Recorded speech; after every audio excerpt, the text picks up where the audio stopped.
Hello friends, Deepavali பலகாரத்தில் சோமாசத்தில் வைக்கிற தீனி செய்கிறதுக்கு முதல்ல நல்லா பேன் நல்லா ஹீட் ஆகிடுச்சு. இதில் ஒரு 2 டீஸ்பூன் அளவுக்கு நெய் விட்டுக்கலாம். முந்திரி பருப்பை இந்த மாதிரி பொடி பொடியாக கட் பண்ணி வச்சுருக்கோம். இதை ஃப்ரை பண்ணிக்கலாம்.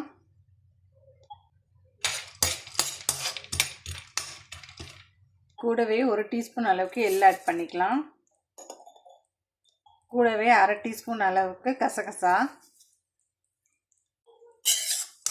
நல்லா ஃப்ரை பண்ணிக்கலாம். இது கூடவே 1/2 கப் கிட்ட ரவை, அதையும் வறுத்துக்கலாம்.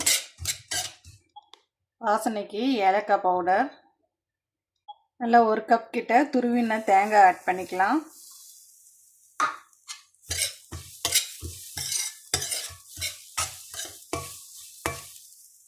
முக்கால் கப் கிட்ட சர்க்கரை ஆட் பண்ணிக்கலாம். அவ்வளோதான், இந்த இது முடிஞ்சிடுச்சு. கேஸ் ஆஃப் பண்ணிக்கலாம். நல்ல டேஸ்டான சோமாசம் பூர்ணம் ரெடி.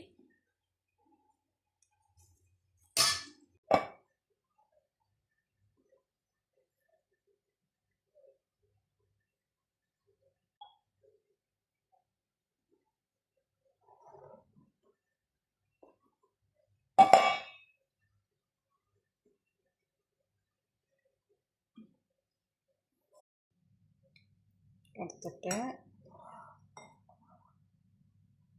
இப்படி நல்லா குழி மாதிரி வச்சுட்டு இங்கே தேவையான அளவுக்கு தீனி வச்சுட்டு பக்கத்தில் தண்ணி வச்சு லைட்டாக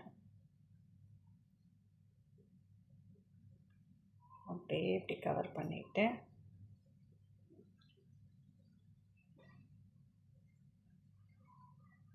நல்லா ப்ரெஸ் பண்ணி விட்டுடணும், பிரியாத அளவுக்கு. இதுக்கப்புறம் நமக்கு வேணுன்ற டிசைன் ஆட் பண்ணிக்கலாம். என்கிட்ட அச்சு இல்லை, அதனால் இந்த மாதிரியே வச்சு இல்லை, இதுக்கப்புறம் ஃப்ரை பண்ணணும்.